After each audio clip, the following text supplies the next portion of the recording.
მოგესალმებით. გაგვეცანით თუ შეიძლება. მე ვარ დიანა გიორგაძე. ძალიან გვინდოდა თქვენს გადაცემაში მონაწილეობის მიღება, იმიტომ რომ უფრო ჩემი შვილის მოწადინება იყო აქ მოსვლა. შორენასმატკივარია? დიახ, თაყვანისცემელია.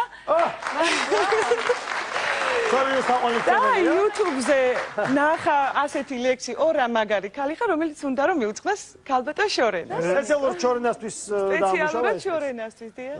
კავალერი იწყებს ლექსს. უდაბნოში რომ აღმოჩნდე, შენ ერთი ჭიქა წყალი ხარ. დასაწყისშივე გეტყვირო რა მაგარი ქალი ხარ, შავი ღვინის გაქვს ტუჩები. მაშინ როდესაც ნოთი ვარ, და როცა თრობა მიდება, მაშინ დასტუმრად მოვდივარ. აი მაშინ კი დავთვრები, ჩავიძირები სასმელში იმას ალერსით გადმოგცემ, რასაც არ გეტყვის სათქმელში. ღრუბლებს კი ნუ ემალები, კი ხდება მათგან გამოსვლა, მე რომ მთის ჭოროს დავიპყრობ შენ, მზის იქნები ამოსვლა. ვარდების ზღვაში გიხილი ლექსი გიძღვენი უთქმელი, ვარდებს სურნელი აღარ აქვთ, ვარდებს აქვთ შენი სურნელი. ხედავ რა ქალი ყოფილხარ, შესკელ ტოლოა რომ დიდია, შენზე მაგარი კაიფი მესულ ფეხებზე მკიდია. ეს ვარდები კი სულ ყველა გრძნობებით მოკარგულია, არც ერთი არ მიყიდია, სულ ყველა მოპარულია.